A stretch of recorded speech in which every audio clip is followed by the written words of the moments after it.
Hello, niche website builders. Hello. Welcome back. Oh, it's done that thing for me again where it like just suddenly like stops working on as soon as the music stops. But anyway, I can hear you through the computer. That's fine. I'll sort that out in a minute. So yeah, welcome back everybody. Today we have Eleanor with us. You may have noticed, who's the unbearded one on the. Should we put Eleanor in the middle, so who's like surrounded by beards, maybe? Surrounded by beards. At least we're like, oh, we could do that, and then she really will be surrounded by beards. Now there's some, balance. So Eleanor, if you may or may not have come across her already. So Eleanor works at Niche Website Builders. She's a website investing specialist.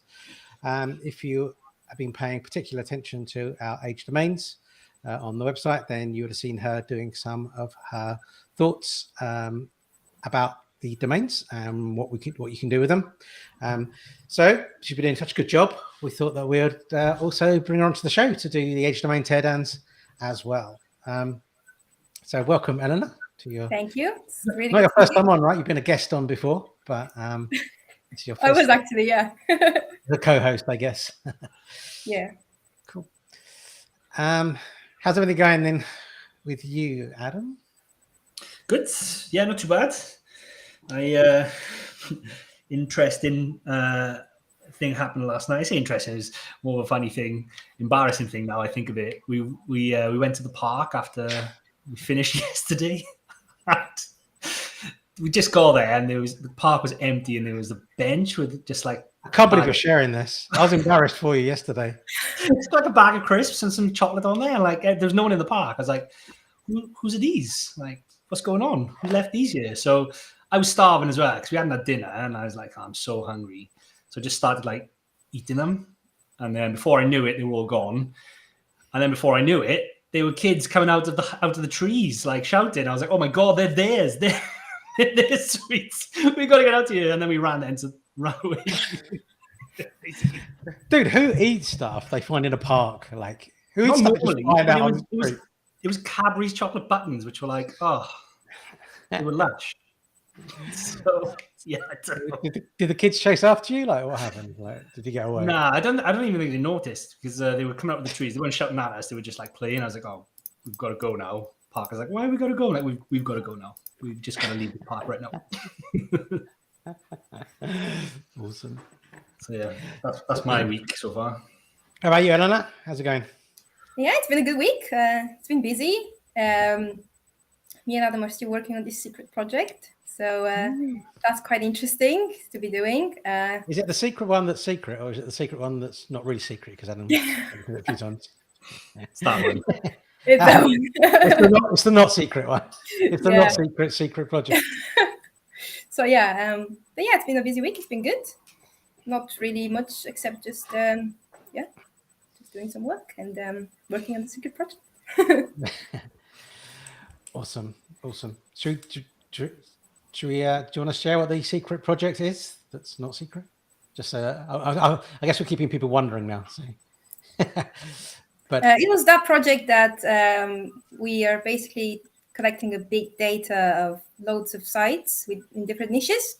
And this will basically help us estimate how many posts and how much content or links you need to achieve X amount of traffic, and which obviously means achieving X amount of revenue. So it's a really exciting project, to be honest, and I really can't wait until we fully wrap it up and have the data to show people. Really, so it's very exciting. Yeah, it's cool. I don't think I've seen some projects in the past, but I don't think I've seen a project like specifically like this, which is going to give a really good indication of like from a particular niche what you could expect in terms of traffic, depending on your domain authority, depending on and earnings based on that traffic as well. So I think it's going to be good. I think. Yeah. Cool. So I've still got sore legs, like really hurting me. I'm pissed off. Like it's if you're on yesterday's stream, I've got cellulitis, which I didn't even know existed before. What's this? Before earlier in the week, it's like a bacterial infection, but it's like of the skin. So it's an inflammation of the skin, just really sore. You need antibiotics to get rid of it, but it can be really serious if it's not left to be treated. Mhm. It's really sore, but then I'm taking antibiotics and they're just making me feel worse. Like, I've never felt ill on antibiotics before, but I did this time. I actually feel worse than when I started taking them. But hopefully it's going to wrap things up. I actually feel less capable of doing stuff than I did before and just not having good sleep and stuff. So I just can't wait to be outside the end of them, to be honest. I'm done with that. Hopefully it should start getting better soon, right? Because we've been on them for a couple of days now. So I hope so. I'm on holiday next week, so I went to the doctor today to get an extra week's worth of antibiotics in case I need them, because I had a spider bite a couple of years back, and that kind of, my skin got infected and inflamed then, and I needed 2 weeks. And I was like, I don't want to be away on holiday and then need more antibiotics. That'd just be a nightmare. I'm just hoping I am better and I can enjoy the holiday to the full, because we went on holiday at Easter only for 4 nights, 5 nights. I got COVID like the day before I left, so I just added like a COVID holiday in Easter, and it's like, okay, this is the next one. This is the summer one. Can look forward to it. And now this shit comes along, and I'm like, oh, seriously? So yeah, I'm hoping it all gets wrapped up by the weekend. We're going on Monday, so got a few more days for it to start to recover. So anyway, so who have we got here already? We've got Birdie, we've got Tim, we have got Brian and Chris and Carly. Carly's sent over her picture with her merch, which is fantastic. I'm not sure if we put that in yet. I might put it in whilst the other guys are talking in a minute. And we got Tony and Ed. So welcome back, everybody. Today's show, we're going to be talking about how to sell your website. But before we get into that, we'll do a little bit of housekeeping. So if you're new around here, don't forget to like and subscribe to the channel. The more people we get, the more people we get on the stream, the more people YouTube shows it to. Happy for everybody. If we get enough likes, then by the end of the show, I still can't stand this. 35 likes by the end of the show, then we'll do a merch giveaway for some merch. I haven't got the mug, I've got the cap. By the end of this, yeah, so there you go.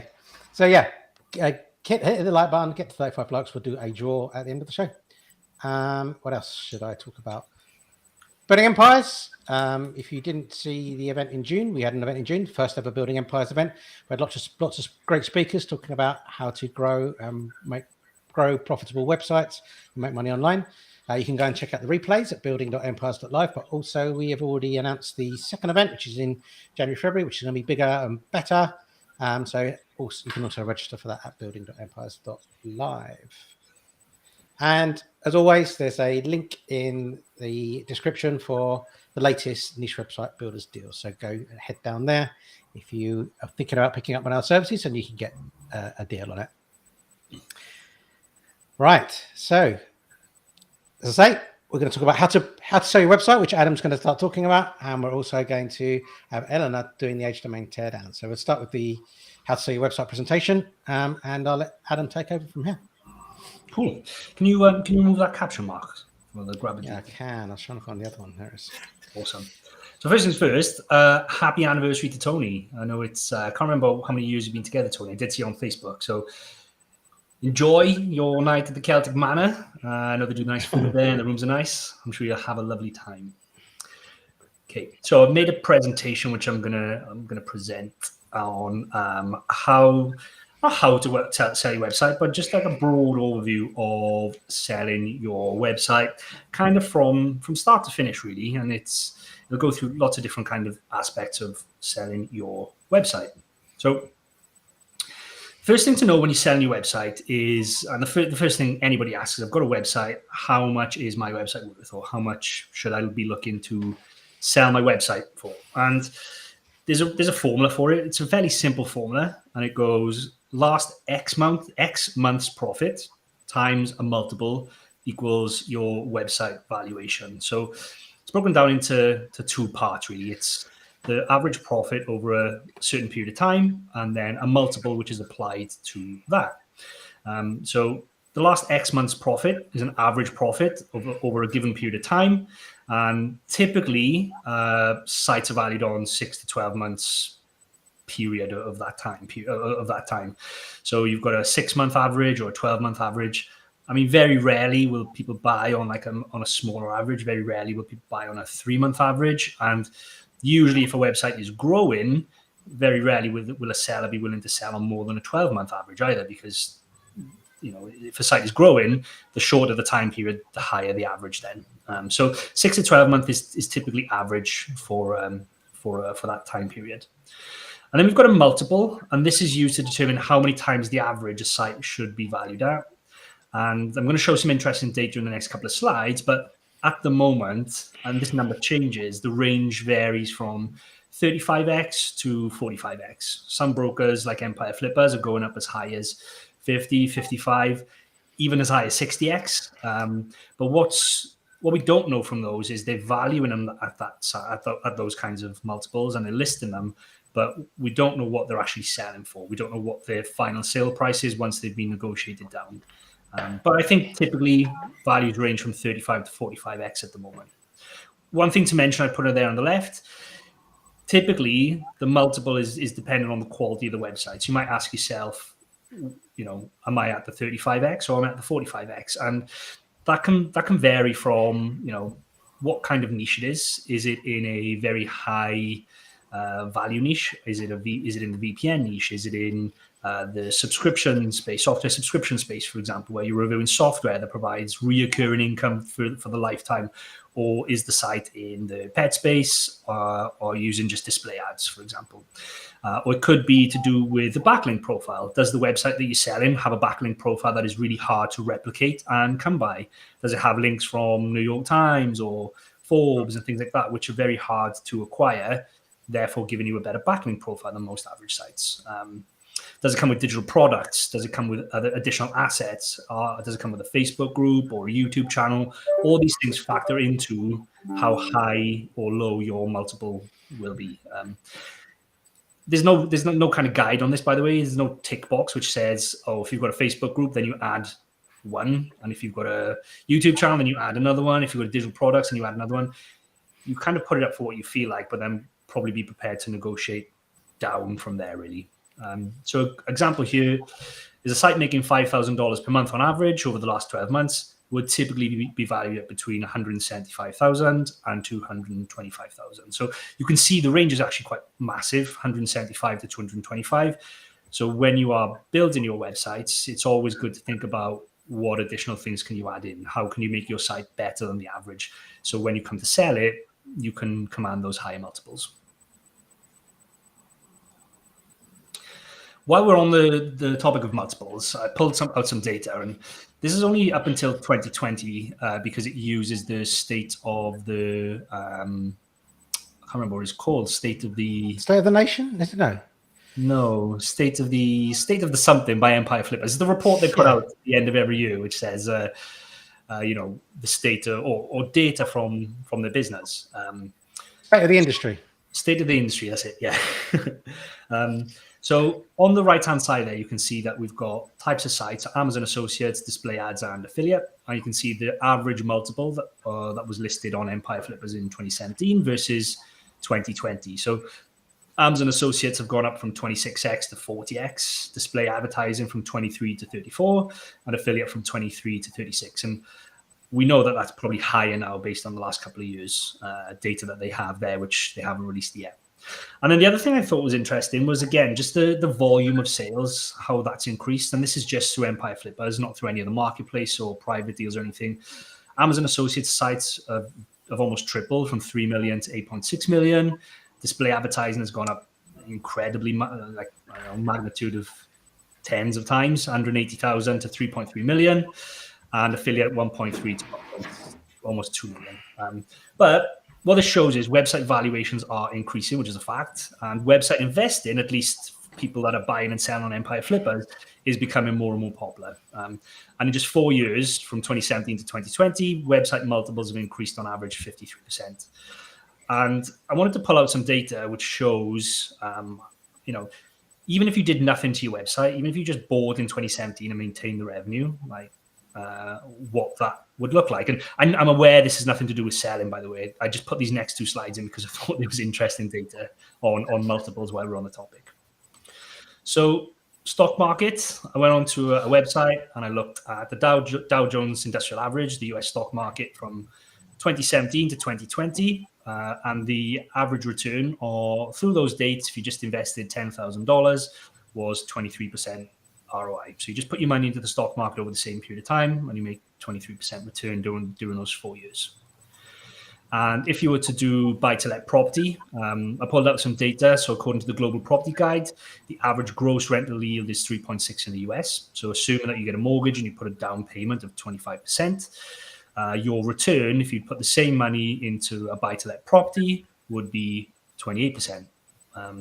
So basically, literally, if you just bought a website in 2017 and you held it and you didn't increase the revenue through to 2020, you would have made double the amount of money than you would have if you'd put your money in the stock market or into property. So imagine how much that return could be if you were adding value to the website. And obviously you want to do that because this is about selling. And the whole aim of this is to increase the value and to sell the asset at some point in time. So when it comes time to sell your website, so when you've gone through the process, you've built the site, you bought the site, you've improved it, you're ready to sell, one of the first things you should probably look at is when you're speaking to potential buyers, we see this question get asked a lot, is like, what should I be sharing? What access should I be giving? Kind of what things should I be preparing, ready to give to someone that's interested in potentially buying my business, for them to do their due diligence and for them to evaluate the business. So before we get on to that, one thing I'll just mention is deals of certain sizes, I think, would require an NDA or proof of funds.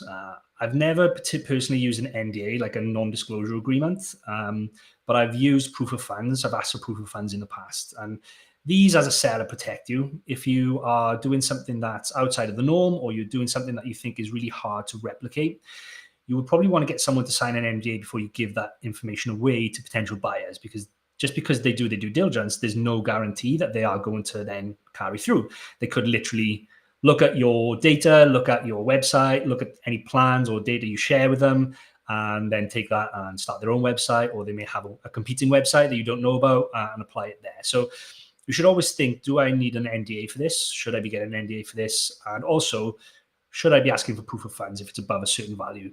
I always find asking for proof of funds kind of stops the tire kickers. Especially if you're trying to sell the deal privately, there's a ton of people that will come and ask for details, information. And you say, we've got proof of funds first. And they'll say, well, nothing normally, you just don't reply. So it's a good way of kind of vetting out, but it's also a good thing for safety and security for you too.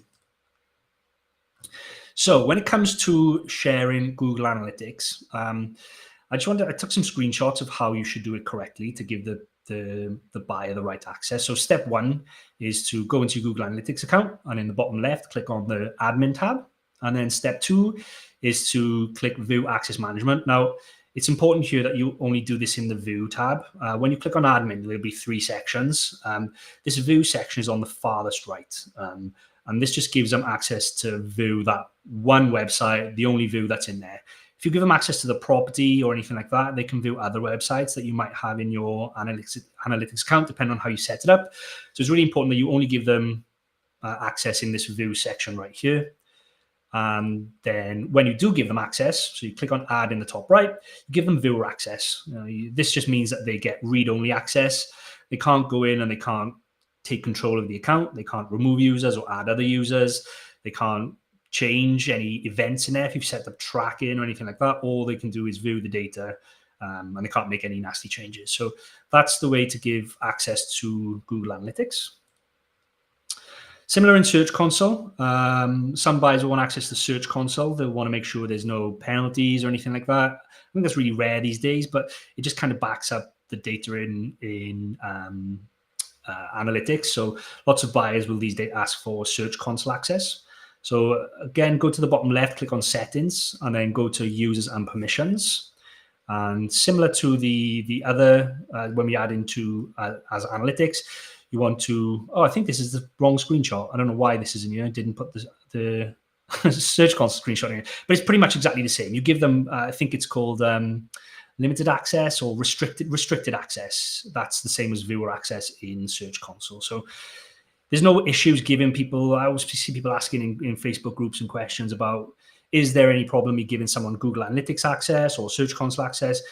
I don't think so. As long as you set them up the right way and just give them read-only or view access, that's totally fine. And most buyers will expect to have that kind of access to do their due diligence anyway. And then the other thing you want to get ready is proof of revenue. This is critical, I think. As a buyer, the first thing they're going to want to see is obviously Google Analytics to make sure that the traffic is there, but they also want to see that the revenue is there and it's real. Anybody can just take a screenshot of a spreadsheet and say, this is the revenue of the website, but you need to prove that, you need to back that up. So at the very least, you want to start collecting screenshots of your revenue. But ideally, you want to start making video walkthroughs for every revenue source. And that includes display ad network. So if you're with Zoic or Mediavine, log in, do a screen share, use Loom. They've got a free account. I think you can record for 5 minutes for free on a free Loom account. Log in, navigate to the site, go back in time, show like a display of month by month, the revenue for each revenue source, just so it just puts the buyer's mind at ease that they can see that. Some buyers, especially on larger websites, will also ask to set up a call where you can do a live screen share with them. So you'll jump on a Zoom call with them, share your screen. They'll ask you to go into certain aspects on, maybe on your Zoic account to show them the payout history or the breakdown month by month or the EMPV or things like that, just so they can verify that the revenue is real. And same for Amazon Associates and different affiliate networks that you have. If you have any course sales, they might be run through a platform or that you might be running them through like WooCommerce. So start preparing those kinds of reports, any PDFs you can download, that kind of stuff. And basically just gather your evidence and gather your proof of all the revenue sources that you have. And then once you've done that, you'll want to create a profit and loss statement. And when you say that, some people can think, oh my God, I'm not an accountant. Like, what is a profit and loss statement? It's really simple. And I've got an example on the next screen for you, but it's just a spreadsheet that breaks down your income and your expenses. And depending on the website, most websites, the expenses are going to be quite basic stuff. They're going to be things like your hosting, your domain renewal, like any technology that you use. So if you use MailChimp and you've got an email list and you have to pay for MailChimp every month, then that might be in there. If you use any premium plugins, if you use a premium theme that needs to be renewed every year, for example, anything like technology-wise, which is reoccurring or you need to run the business, needs to be in there. Any advertising costs, like if there's any Facebook or Google ad spend, which is driving traffic to the website, that needs to be accounted for. But the main thing that is not included in these expenses is content or link building. So the way to think about this is your expenses and your profit and loss are expenses that if you didn't pay, the business couldn't function tomorrow. So if you didn't pay your hosting tomorrow, the website would go offline. And if you didn't renew your domain tomorrow, the website would go offline. And if email marketing is driving a big chunk of your revenue and you didn't pay your MailChimp, then you would lose that revenue source, for example. And if your website relies on advertising traffic from Facebook or Google, and you didn't pay the ad spend, like the website wouldn't function or wouldn't be the same website. With content and link building, that's like a sunk cost. If you stopped adding content to the website today, the website doesn't fall down tomorrow. The website doesn't stop working tomorrow or anything. And over time, that content the website, it will over time lose value if you don't add new content or do new link building. But in the short to medium term, that's not really a thing. So it doesn't include content or link building costs. So this is an example of what a P&L would look like. You've got your income at the top, and you should break it down by all of the different sources. So in this case, display ads, Amazon Associates, and share a sale. And then you break it down month by month, and then you add them all up to give you total income. And then underneath, then you add up all your costs. So the hosting cost is every month. The domain renewal is once a year.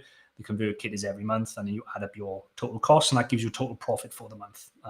And the valuation is based on that total profit number at the bottom there. So when you do your average 6 months or average 12 months, it's the average 6 or 12 months of this profit level times a multiple. Typically, that's how you would value your website.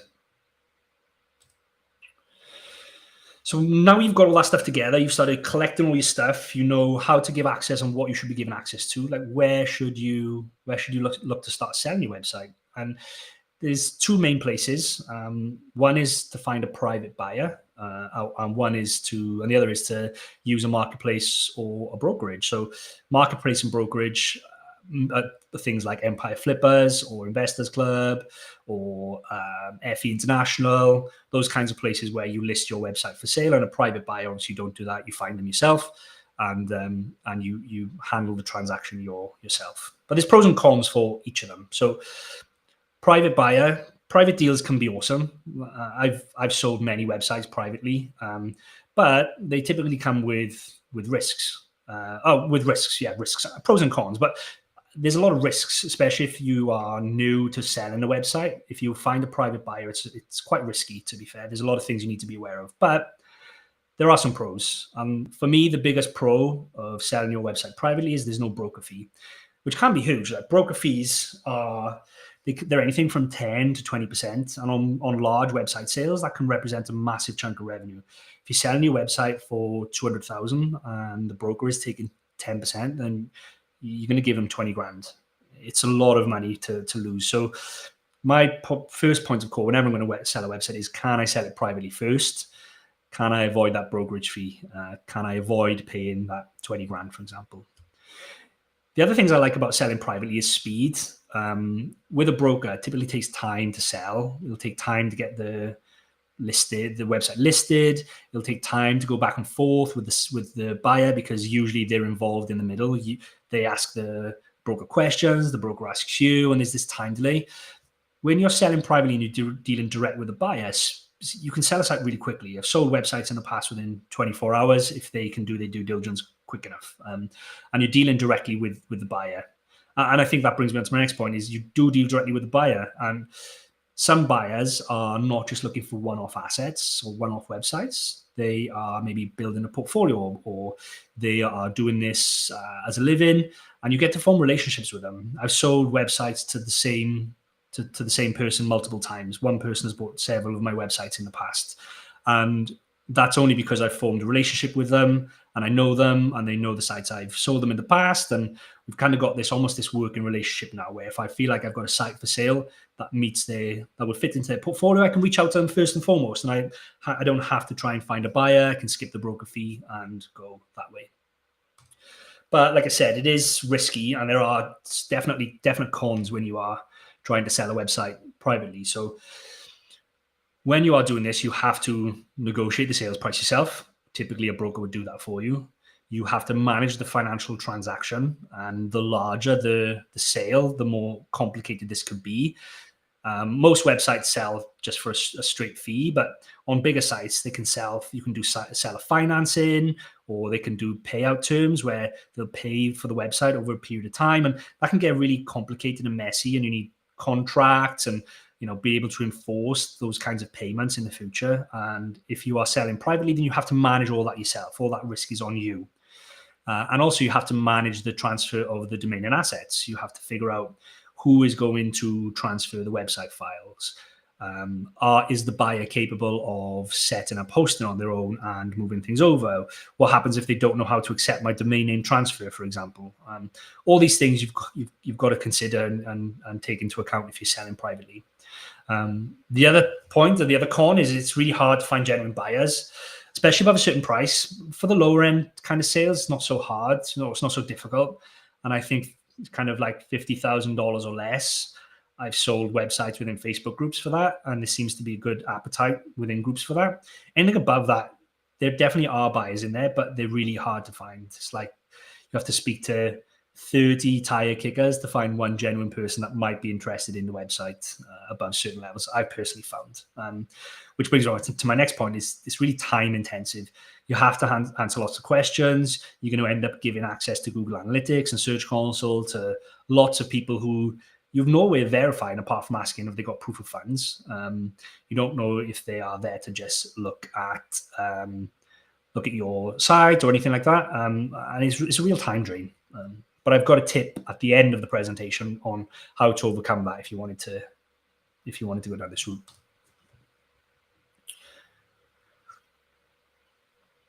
Where to find buyers privately? So like I said, I have so many sites privately, and it's not easy to find them. But there's Facebook groups out there We own one. It's called Niche Website Flippers. I think there's about 14 or 15,000 members in there now who are posting websites for sale and trying to buy websites. But like I say, it's very hit and miss in there. For every 30 people you speak to, only a few will be actually genuinely interested in your site or have the funds, or so it can become quite tedious. But Facebook groups is the first place I look.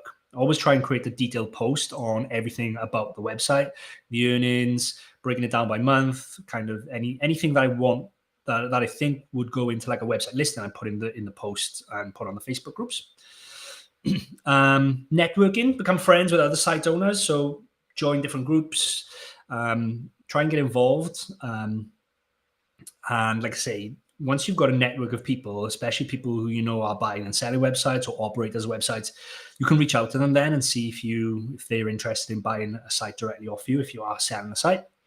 And then the other point then is to get yourself out there. So if you've bought and sold sites in the past, maybe go on podcasts and talk about your experience, write guest posts about it, just get your name out there, and that adds a level of trust. So when you do come time to sell a website, private buyers like, oh yeah, I've seen that guy. That guy was on so-and-so podcast, or I've seen that guy being really helpful in Facebook groups. He might be selling a really quality website. I should check it out. And that just attracts a higher quality of buyer if you're trying to find them privately. With a website brokerage, so while marketplaces and brokerages can be expensive, they also, I think, play a very big and important part in selling certain websites. And I think there's definitely more pros than cons with these, especially if it's your first time. So pros are they're experts, their expertise. They've sold hundreds, sometimes thousands of websites. They've been through this process lots and lots of times. They've answered the same questions that most buyers have. They've encountered probably every problem that you would encounter when you are selling a website, and they know how to overcome that. You don't have to figure that out yourself. You can lean on their expertise. They also handle the negotiation, typically, the financial transaction. So there's no need to worry about, am I going to get paid for this? Or how do I structure this deal? What about contracts, etc.? And then usually they'll transfer the domain and the assets. They'll update the affiliate code and that kind of stuff. So you don't have to worry about anything technical. You don't have to worry about how you transfer stuff. You don't have to worry about domain names or, oh my God, I've transferred the domain name, but I didn't get paid. Now I've lost the website, for example.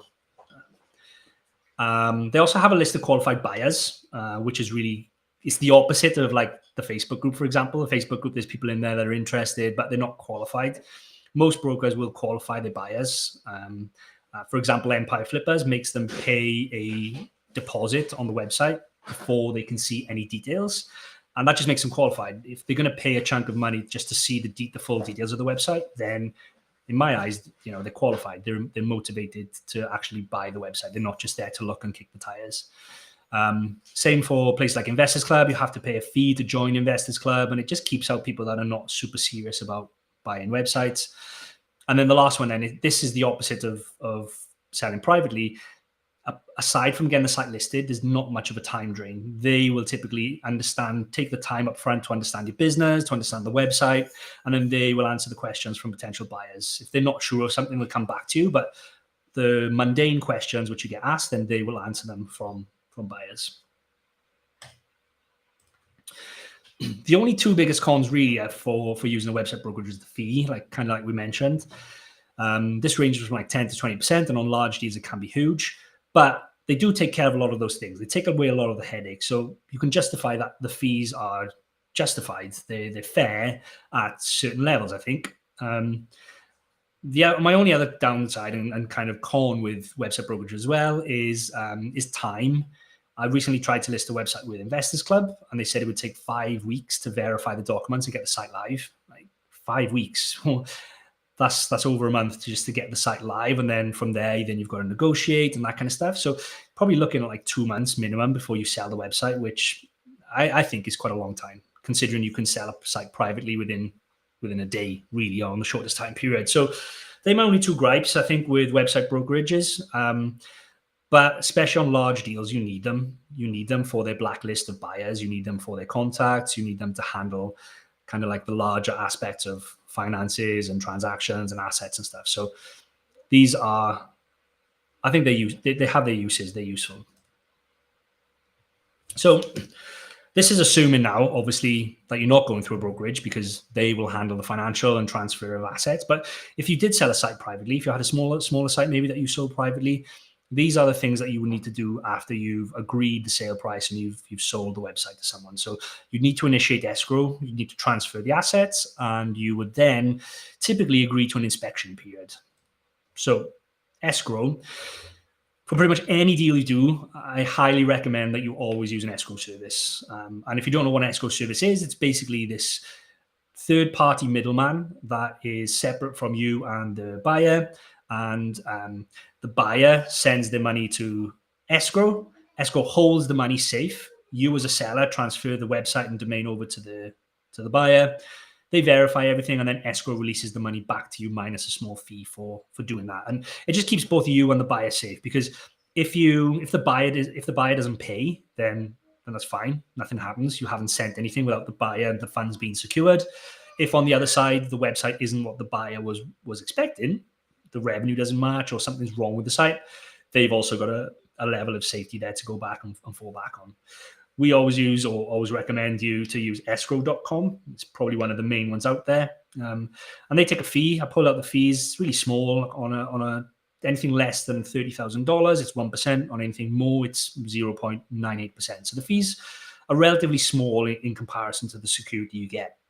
The only hard part about this is escrow doesn't work in certain countries. So it doesn't work in Pakistan, for example. I've both bought and sold websites in Pakistan, and in those instances, you have to work with the person that you are buying or selling the website to. In this case, I've asked them to send the money first, and then I will transfer the assets. But it's really risky on both sides. So I'm not sure how I would recommend you proceed there. It's very risky without using an escrow service. Once the money's in escrow, then you've got to do transfer of assets. And like I say, if you're not using a broker to manage this, you're going to need to consider who is going to transfer the domain and the assets. Will the seller do this, or are you going to help them? And there's lots of things you need to consider here. So first one is the domain transfer, and it's fairly straightforward. If you're going from one domain registrar to another domain registrar, typically you're just going to need like the username of the other person, and then the transfer is instant. If it's going from one domain registrar to a different one, then you're going to need to give them an authorization code, and it can take a couple of days to do that. But that one is relatively straightforward. It's the next two which can be a bit of a ball ache, which is website files and the databases. So you've got a couple of options. Some hosting companies, for my own websites, I use a company called WPX Hosting. They offer a free migration service. I tell them that I've bought a website. These are the login details, or these are the FPT details, and they handle the whole migration. They just send me an email to say, "Great, we've migrated it. Update your name server to point here." You can also use plugins such as Updraft. That's just a plugin you use, take a backup of the website and restore it, or you can give the buyer FTP access on the server and they can transfer it that way. And then you've also got to think about other assets that you want to transfer, such as, do you have a Facebook group? You're going to have to transfer that to the new person. YouTube channels, Pinterest accounts, email list. Are you going to transfer your email list? If you sell digital products, how is all that going to be transferred over? So the more complex the website, the more difficult this job becomes. If it's simply a website with display ads and it's relatively straightforward, if you are having a massive email list and you sell digital products and you've got a YouTube channel, then it becomes a lot more complicated to get these assets transferred over. And then once everything's been transferred, the seller or the buyer will normally say, right, to escrow, right, I've got everything, I've got all the assets now, please start the inspection period. And this is just set time, like a set duration. I always use typically 7 to 10 days. It can be longer, it can be shorter. Some people don't have inspection periods at all, but I definitely recommend them. And that time is for you or for the buyer to then check the traffic, check the revenue, apply to ad networks, just make sure that everything is correct as per what they thought they were buying. They can inspect the website, they can look at the back end, they can, in all essence purposes, it's their website to check and verify and validate that they are buying what they thought they were buying. And I always recommend to put an inspection period as long as possible. This is always usually part of the negotiation. Like a seller will always want a short inspection period and a buyer will always want a long inspection period. But inspection periods can be extended or they can be ended early if both sides agree. So always try and push for a short inspection period if you're selling, because you want the funds sooner, and be prepared to negotiate on that part. And then once the inspection period is over, Escrow releases the funds to the seller. That essentially is the transaction completed, unless you've agreed to give them some post-sale support. Maybe you've said you'll give them support for 30 days or something like that. But in all intents purposes, you've now transferred all the assets and you now have money on its way from Escrow into your account for the asset. And this is probably my biggest tip when you are selling a website privately. I do this for every website and it saves a ton of time.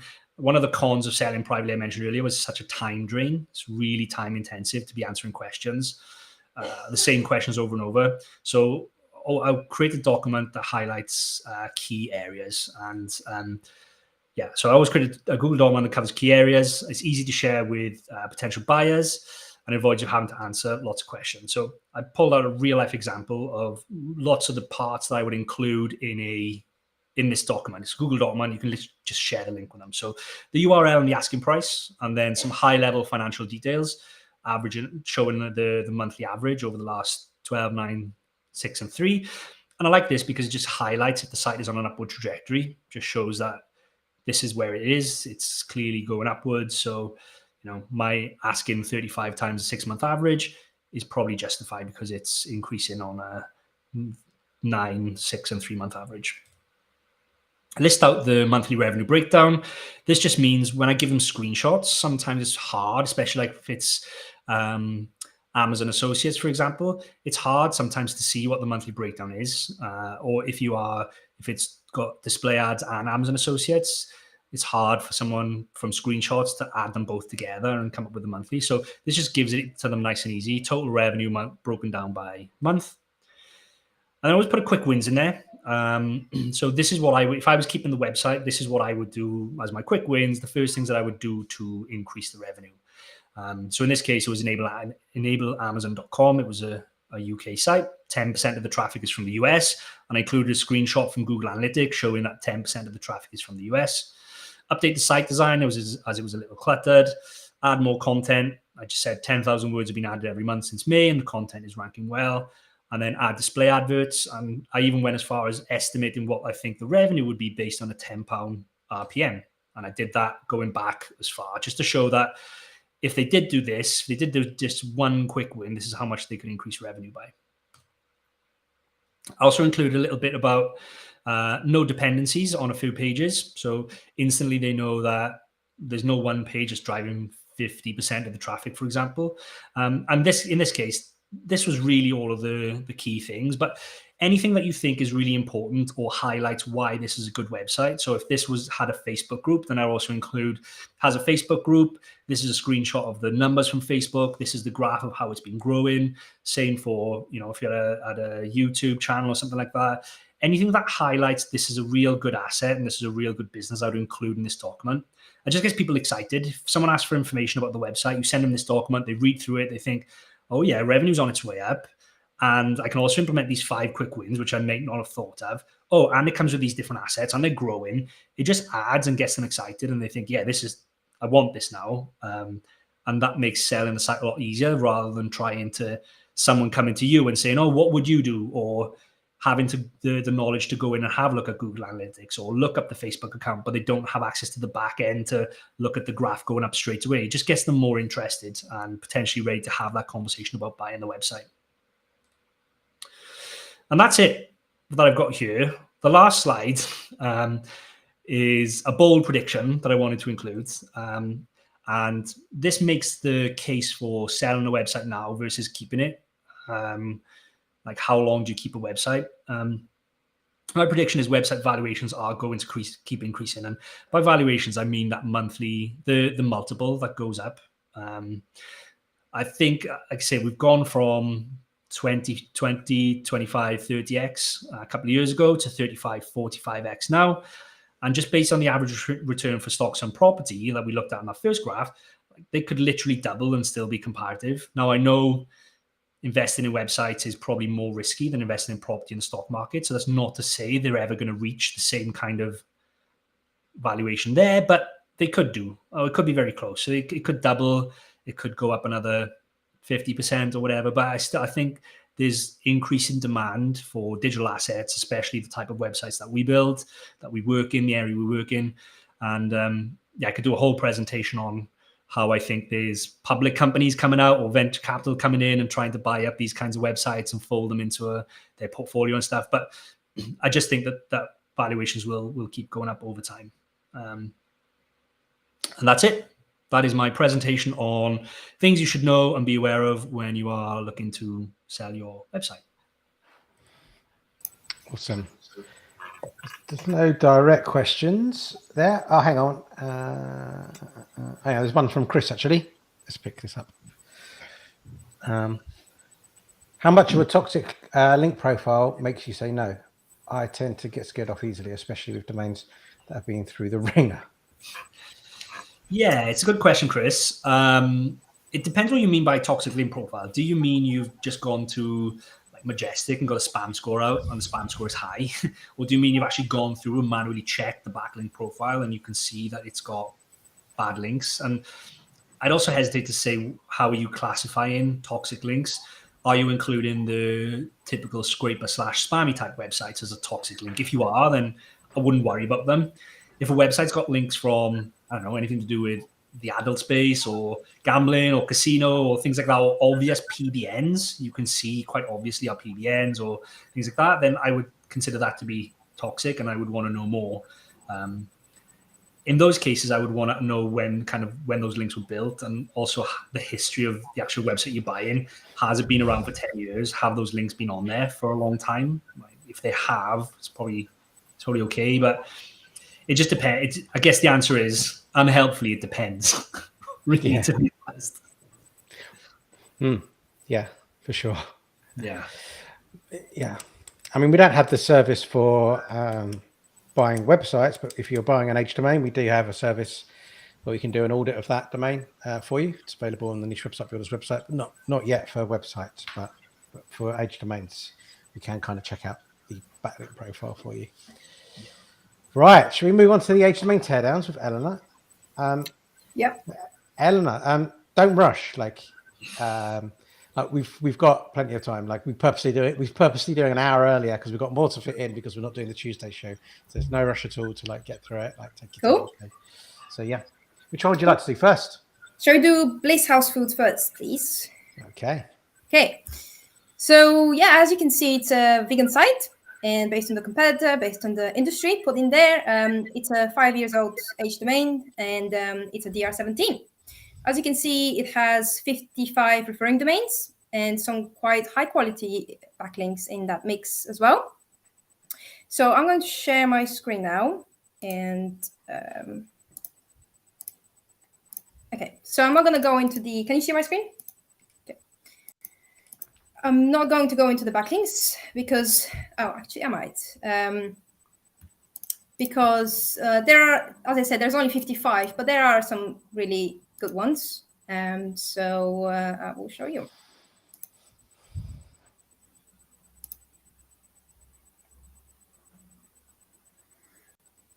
Okay, so let me just put highest to lowest.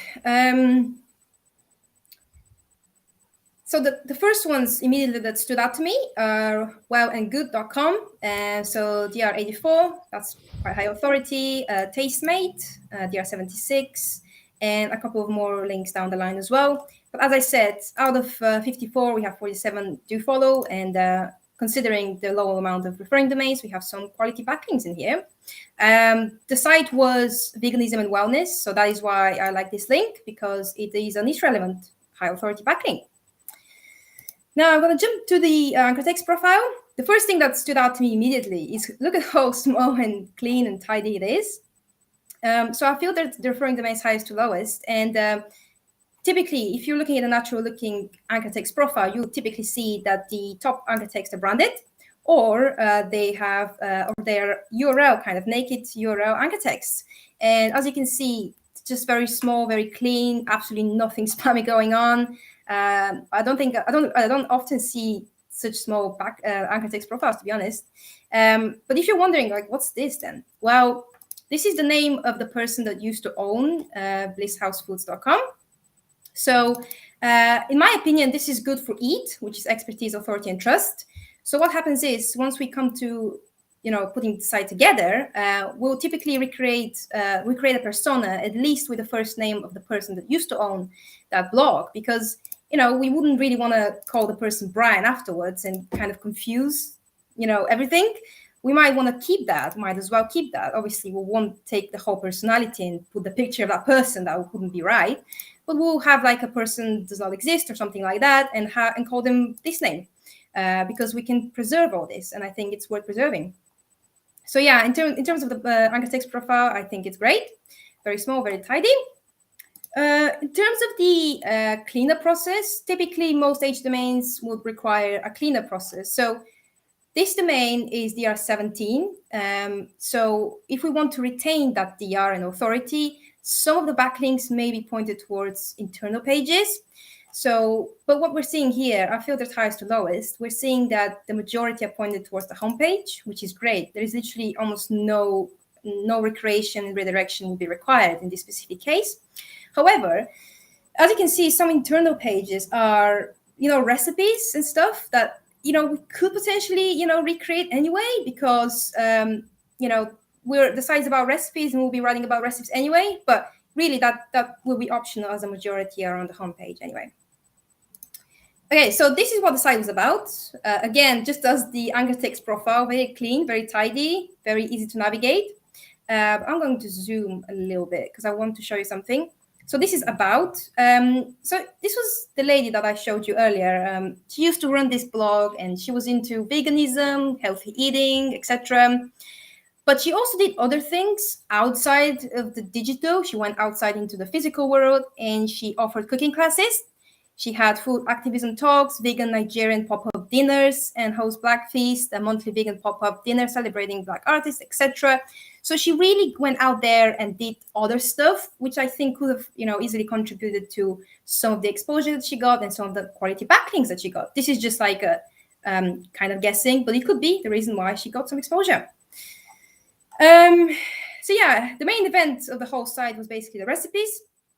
And the gallery was just basically the images, the beautiful images that she took. If anyone was interested in the images, she had a gallery for it. And for the events, this was basically her diary of all the pop-ups and whatever here she did. So there's time and place and whatever took place that people could check out and go to her events. And then subscribe is, she had a newsletter. So you could subscribe to her newsletter and find the latest things that she's doing, posting or whatever. So I'm going to jump on the recipes now, as that was the main event of the site. She focused very heavily on the healthy kind of eating, but vegan as well. So we have soups, we have cookies and cream, hopefully healthy cookies and cream. And then just other really tasty looking treats that are healthy and vegan friendly. And yeah, this was pretty much the site. The vegan niche is most of you probably don't know, but the vegan niche is one of those niches that's kind of trending upwards. And it's a niche that I have known for a while. And I think the vegan niche is a niche that can be a niche that you can achieve a lot within it. And here's what I've done. So I've done a couple of filterings here on Ahrefs. I just want to show you quickly, like, the amount of volume we have for certain vegan related terms. And the competition isn't so strong because we have a keyword difficulty of 4 on this one, 13 on that one. I wouldn't call this exceptionally difficult to compete with, especially this one.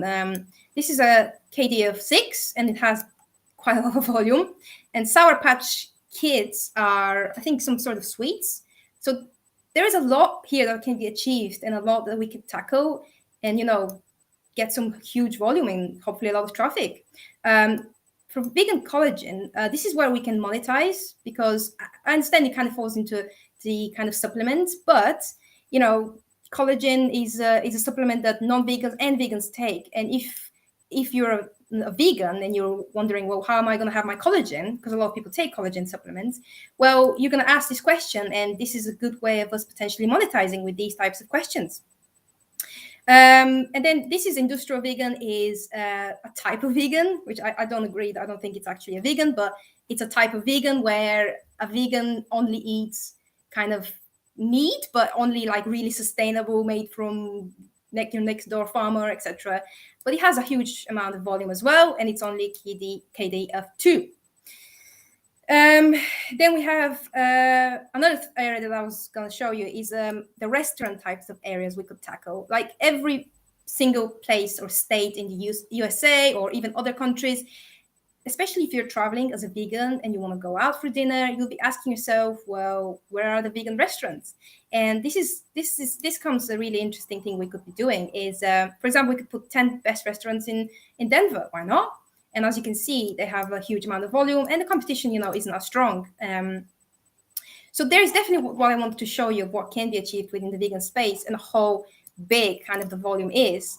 And another thing I want to point out is how anything that you could think of, the most ridiculous thing you could think of as a vegan, has a question mark on it and is a keyword. For example, are bananas vegan? I'm not even joking. You have everything, anything that you could think of. Are apples vegan? Is my washing machine vegan? Is my computer vegan? Anything you can think of is it vegan type of thing. And people are searching for it.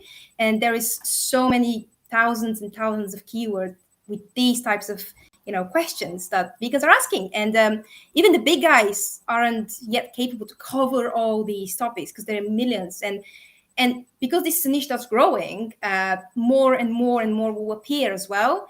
So there's a big opportunity for us to grow within the niche together and explore those big kind of new kind of coming keywords, and that we can really write about. There's so much to cover. Okay, so the first kind of competitor I would like to show you is Veganfoundry.com. So remember, we were DR17. These guys are DR13, and they are doing an impressive amount of traffic. They're 75,000 according to Ahrefs, and as we all know, Ahrefs underestimates traffic. So yeah, these guys are making incredible amount of traffic. So let's take a look at what they are covering. They do have 657 pages, but if you think about it, for that amount of traffic, I'm happy. It's not incredible. It's not like 3,000 or 4,000 to achieve that traffic. 657 is quite decent, actually. Okay, so they are targeting quite a lot of informational pieces of content, very interesting types of content. So this could fall easily into our recipes, because meal replacement shakes is basically a smoothie that you drink instead of having a proper meal. Maybe you're on the go, maybe you don't have time to sit down and eat, and meal replacement shakes come into play. So there's a couple of ways you could do this. You can either make 10 best vegan recipes from meal replacement shakes, or you could make basically link people to buy meal replacement shakes, powders, or anything like that, or you could do both. Either way, I think this is a really good keyword, and we can definitely use that. Vegan gummy bears. So gummy bears, your typical gummy bears are not vegan because they contain gelatin. So if you like gummy bears and you've just turned vegan, you'll be asking yourself, well, what are the vegan gummy bears? And this is also an opportunity for monetization, not only informational pieces of content, but monetization as well. You can explain which are vegan, why the usual ones are not vegan, and link a couple of products and for vegan gummy bears, and people can buy, right? And then we have our Mott's Gummies Vegan. I don't know exactly what that is, but it has a question mark, so it's I think it's a question. And then dragon fruit, where to buy dragon fruit. So that's a really good keyword, and I'll tell you why. Because dragon fruit is kind of the vegan meat. A lot of vegan substitutions, particularly when it comes to cooking at home. Basically, jackfruit has just the right texture that makes it feel like it's meat. It's very it's very meaty, I guess. So a lot of vegans get introduced to jackfruit. So and you look at the amount of traffic they're getting just from dragon fruit. So another thing we can easily cover. And again, this can fall into our recipes. For example, we answer where to buy jackfruit, and we have 50 of the best vegan jackfruit recipes. Then vegan Lay's chips. Chips are these are American, I think. They're basically crisps in the UK. But people are wondering and they want to find out. And 500 volumes are 500 people are basically asking this. And yeah, this is basically what I want to show you for this specific kind of competitor, that there is just so many queries and so much traffic and so much that can be achieved with and this site has done this with considering its authority of only 13. And I believe the site was only about 3 years old. Yeah, around 3 years old. And as you can see, it's been growing nicely. So yeah, that's the first one. And the second one is Vegancalm.com. It's another low kind of authority website that's doing very well within the space. It has 36,000. And let me show you what it's covering. So it has less pages. So it kind of shows that the more kind of pages you have, the better really for traffic. But it also depends on, how much, what your strategy is, what your keyword research is, etc. And what I want, the reason really why I'm showing you these competitors is because these guys have done pretty much the hard work. They've gone out there, they've done all the keyword research, and they have, drafted these articles, pushed them out there. And, you and me are just coming here and we're checking these out. We're like, oh, that's great. They're making so much traffic. What's the strategy? And we can look at what sort of keywords they're ranking for. And what we do, we typically tomb rate these people. And the tomb rating method is you go in, you check what they're ranking for, check out their articles, how long they are, is there room for improvement? And then we just improve them, make them longer. And with our age and authority, hopefully we will outrank them. And that's the whole goal. So, yeah, these guys are covering interesting things. Very much like the restaurants that I mentioned earlier. Wendy's vegetarian burger, and I wanted to show you something here. Okay, vegan bakeries, vegan options. Yeah, it's the vegan options at certain fast food chains or certain food kind of places, big places, I would say. For example, what are the vegan options in McDonald's? What are the vegan options? Is Panda Express chow mein vegan? Which is generating 600 in volume. And Domino's vegan options, again, something we could definitely explore. Our Starbucks vegan and other stuff, Cheese Factory vegan menu. So we could do restaurants, we could do certain takeaways or fast food chains. And as I said, there's just everything you can think of has a vegan behind the word or after the word and question mark. So a lot that can be achieved. And yeah, this is another good example. Right, so this is the first one is done. This is the second site. Shall I just roll into the second one then? Go for it. Okay. So yeah, the second one is knackfashion.com. I'm into the vegan kind of mood today because I'm just covering vegan stuff. So as you can see, no animal killed, definitely vegan, screams vegan from miles away. But this is a good site because it kind of targets the Sorry, that's my fault. Sorry. I was like, what have I done? Yeah, this is a good site because it's kind of covering one type of area specifically on veganism. DR15, let's take a look at the backlinks. Okay, so we have Pinterest, which is good housekeeping, and then we have a couple of very popular kind of British newspapers. So the Sun, Metro, Standard, these are very, very big newspapers in the UK. So, as someone who lives in the UK, these immediately stand out to me because they're very high authority websites. And we have Harrow Bazaar, we have Vogue, Glamour, and a couple of more links down here as well. We have 136 referring domains and 109 of which are do follow. Now let's jump to the anchor text profile. So as I mentioned earlier, typically you would expect, if things are not true, you would expect to see that the top kind of anchor texts are at least branded or URL. As you can see here, it's URL. And this is exactly what we're seeing here. It's pretty decent looking anchor text profile. And basically this site was about shoes. So this was their own kind of brand on cruelty-free, vegan, vegetarian-friendly shoes. And that is why we're seeing here, where is it? Okay. Black shoe polish and knack trainers. That is why we're seeing shoes. And a lot of them are branded anchor texts, which I like. So nothing really that I see that's suspicious at all. So for me, it's a thumbs up, very, very natural looking and pretty looking anchor text profile. Okay, so in terms of the cleanup process, not a lot will be required once again. So the majority of the backlinks are pointed towards the homepage, which is good. And we have several pointed towards internal pages and kind of category pages specifically. So again, not a lot of cleanup would be required for us to retain the authority and the link juice, which is good. Okay, so first thing before I proceed to showing you the site as a whole, I just want to point out that this site won kind of an award. And for those in the vegan world, PETA or PETA, I'm just going to stick with PETA because I think I'm totally saying this wrong.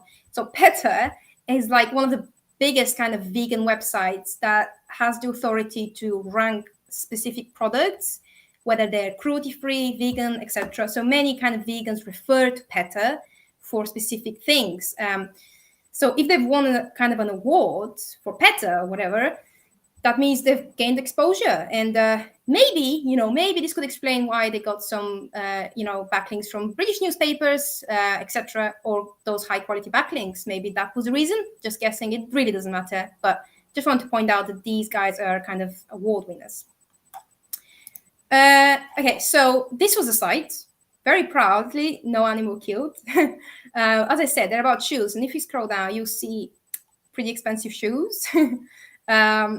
And they had women, men, products, shoe care, about contact. And yeah, you could basically check out and buy your shoes. Very kind of tidy, clean site, really, that was about. Very expensive shoes, all apparently cruelty-free, some very vegan-friendly, and others are vegetarians as well, vegetarian-friendly.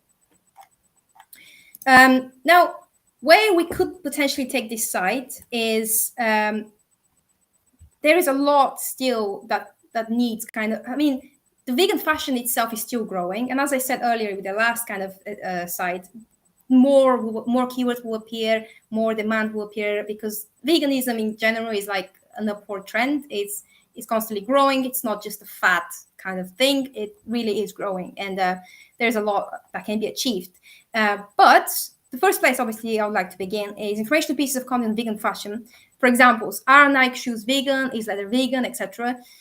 Like if you've been a Nike customer and if you've been someone who's been buying Nike shoes all your life, and then tomorrow you decide to go vegan, you'll be asking yourself the question, are Nike shoes vegan? And it's just a natural kind of question. But a lot of people are searching for these terms. And I want to show and just show you kind of what sort of.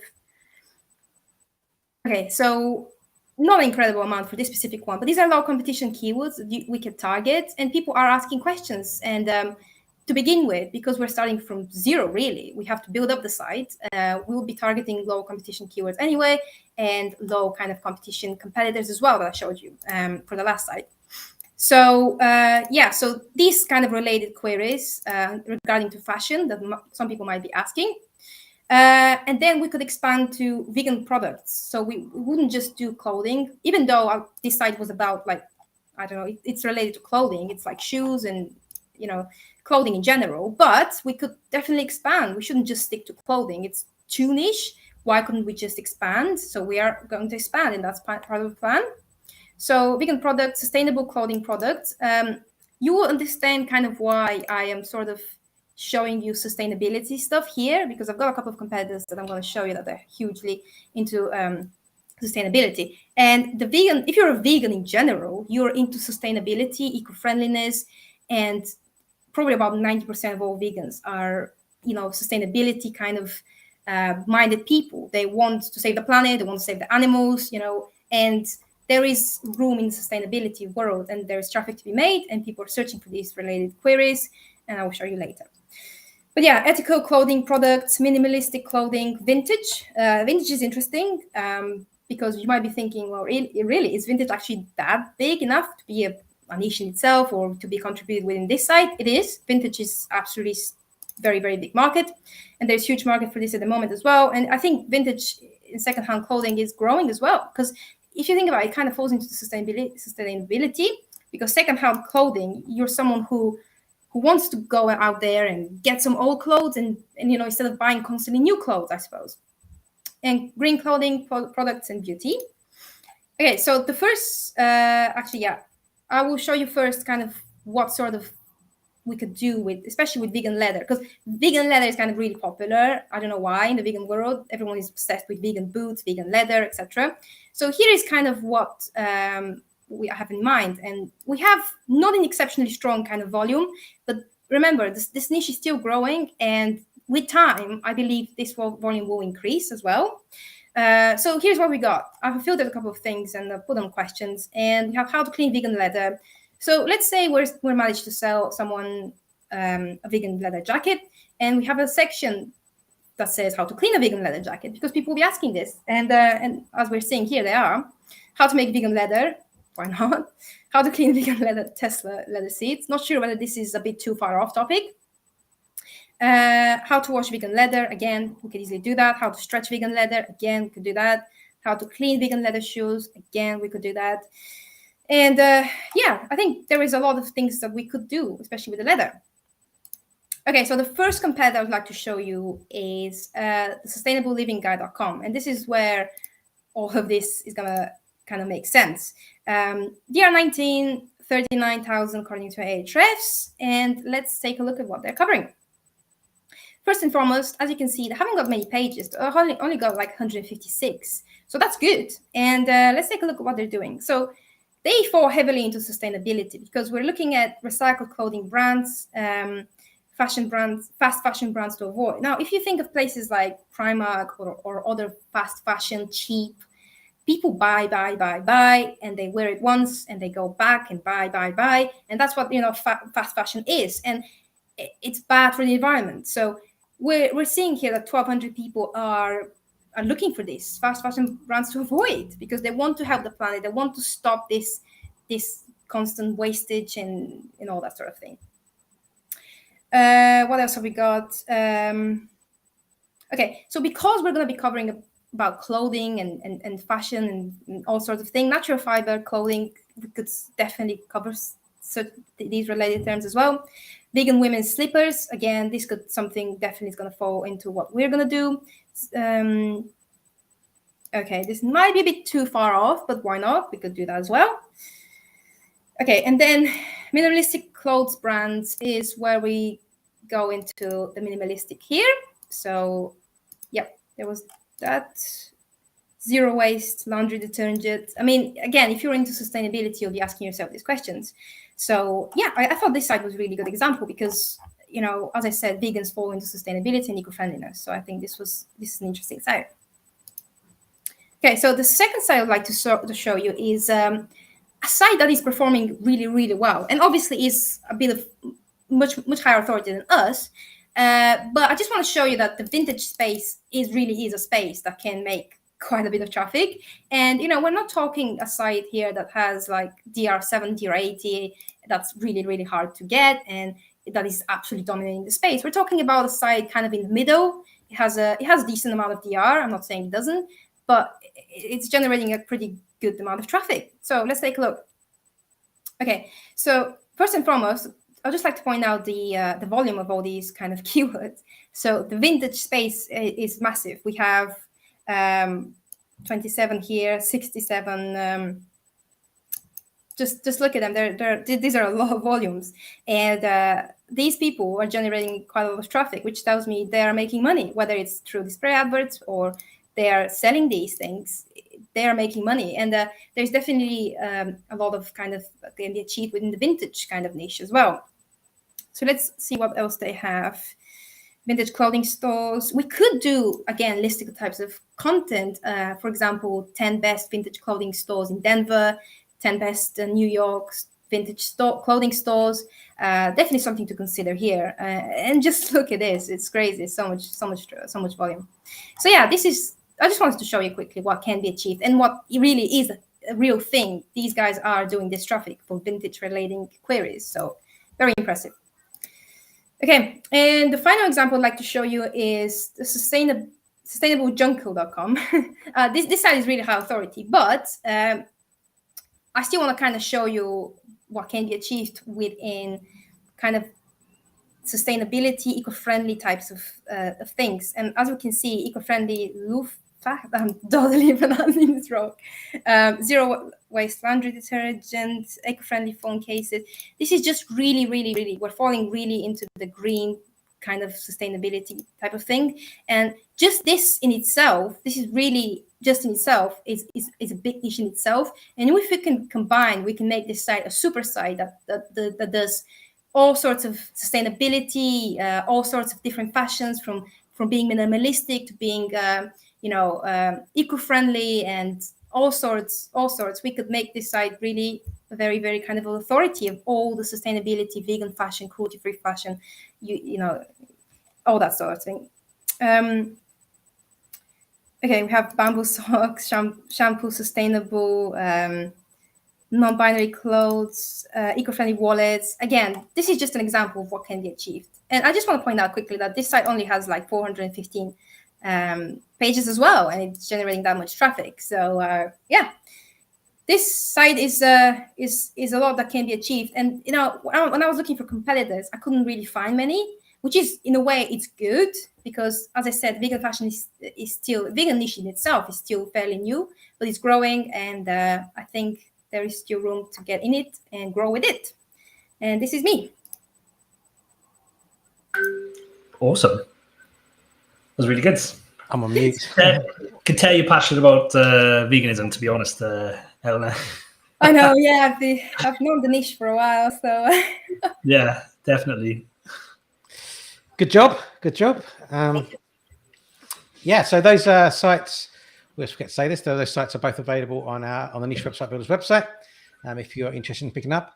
Chris has also put a link into the chat. We're also selling a bunch of them as a portfolio pack, if you like, and there's those two and another one in the pack. So go and check that out if you're interested in getting a few sites in the food/vegan kind of space. Kylie says thank you, Kylie. One question from Maeve. So this is based on your presentation, Adam. Yeah. How would you value a site just 6 months old and only now monetized? The honest answer is you probably wouldn't. Most people are not going to buy a website that's 6 months old and there's no earning revenue.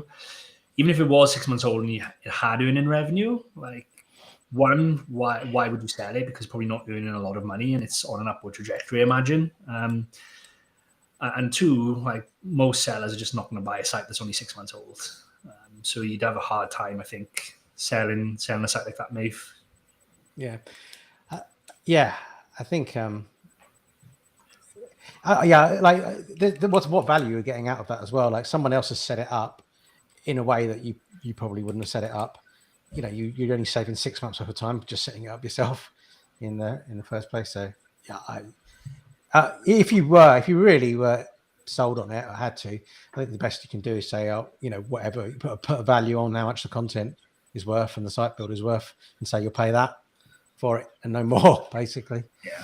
I don't think you can kind of start to expect until the content's proved itself. Yeah. Oh. Kaylin, mine equals blown. I don't know what she's referring to there. Must be our Elena. Yeah, I think so. Well done, Elena. Elena. I know. I've been trying to convert myself after the proper pronunciation, and now I'd say half and half. It really doesn't matter, honestly. Please don't worry. It really doesn't matter. Adam, awesome. I have a question actually on your. Before you go there, Elena. Yeah. Elena. Hit the like button. Tony said last week, stop giving away merch until you've hit the 35 likes. So we're not going to do it until we've got 35 likes. So if you want to get some merch today, we've got 6 more to go. We're at 29. So hit the button. Otherwise, we're not going to do the draw. We're going to stand firm. Yeah. Sorry, Elena. Go for it. No worries. Have you ever sold a site with like a YouTube channel or like a big social kind of platform? And how would you evaluate that? Like, how would which moment would you add? I've not sold a site, but I bought a site that had a Facebook group and a YouTube channel. They were massive. I think the Facebook group had about 1,500 members, and the YouTube channel had roughly the same number of subscribers, maybe, or something like that. But I definitely paid a higher multiple than I normally would because it came with those for two reasons. One is the YouTube channel wasn't monetized, but it was eligible for monetization. So that was like a quick win to put that on.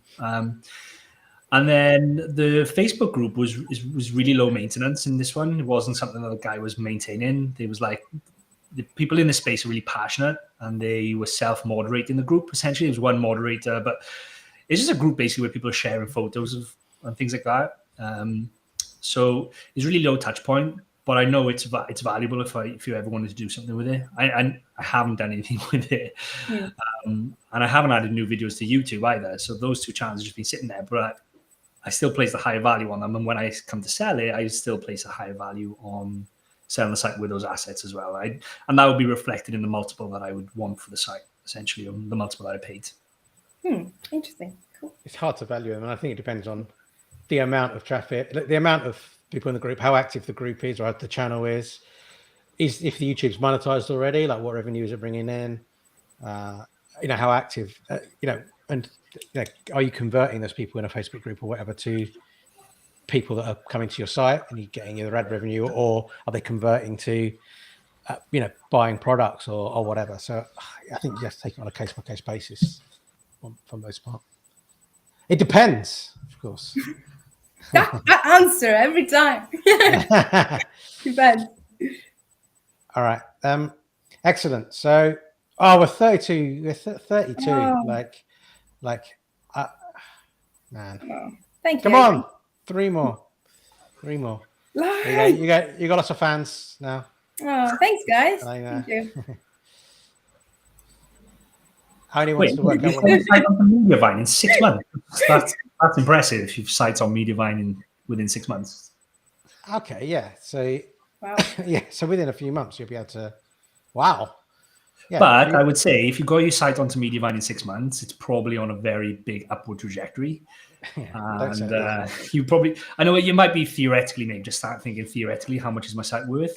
But I definitely wouldn't sell it at this point. I remember I always tell people I sold my first website way too early. Like, it was on an upward trajectory and I sold it. And I actually know the guy that I sold it to, and he sold it a couple of months later for like another, I can't even remember the number now, 20 grand or something like that. Literally 3 months later. What's going on? So yeah, don't sell it. Well, yes, $100 a day. That's really impressive, Nave. Wow, is that on Age Domain, or is that can't be Fresh Domain, surely? In that case, mate, forget everything I said. I would like to buy your. Yeah, I was thinking that. Yeah, that's great. That's amazing. What a mate. Yeah, it is. Well, that's all the hints and tips from the Niche Website Builders YouTube channel, of course, that we've got Maeve. That's where she's at. So, Chris, if you bought a site on Mediavine or AdThrive, do you automatically get in? There you go. Even if yes, go on.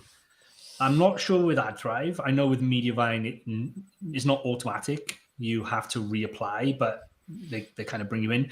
The only case where that doesn't happen is where the old owner applied when they had more than 50,000 visitors, for example, or it's their second site and they only had to have 25,000 visitors to get in there. And then you go and reapply and they say, wait, the site doesn't have 50,000 visitors. So no, we won't accept you. So if you buy in a site that's on Mediavine or AdThrive, unless you've already got sites with them, I would make sure that it still meets the minimum requirements for Mediavine or AdThrive.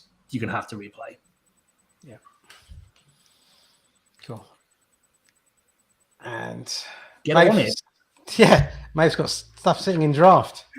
Get it published, yeah. Awesome. Okay.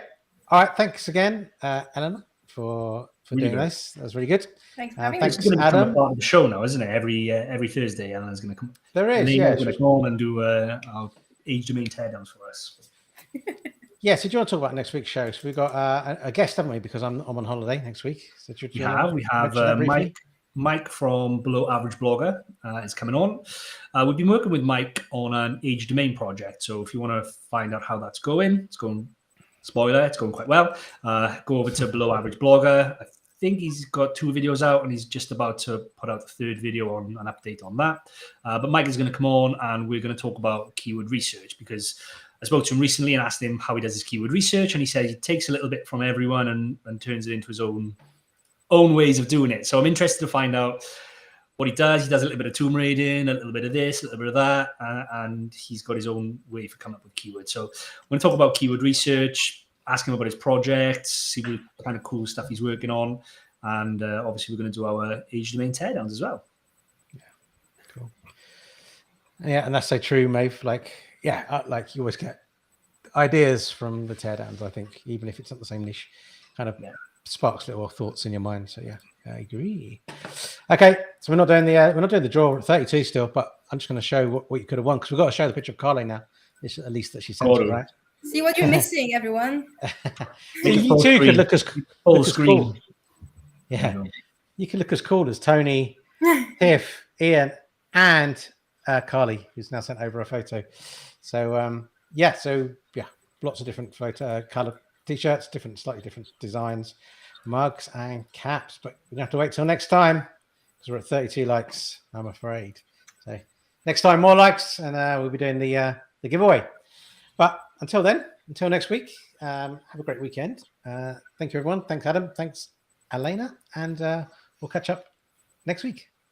Cheers, everyone. Yeah. Bye. Bye-bye.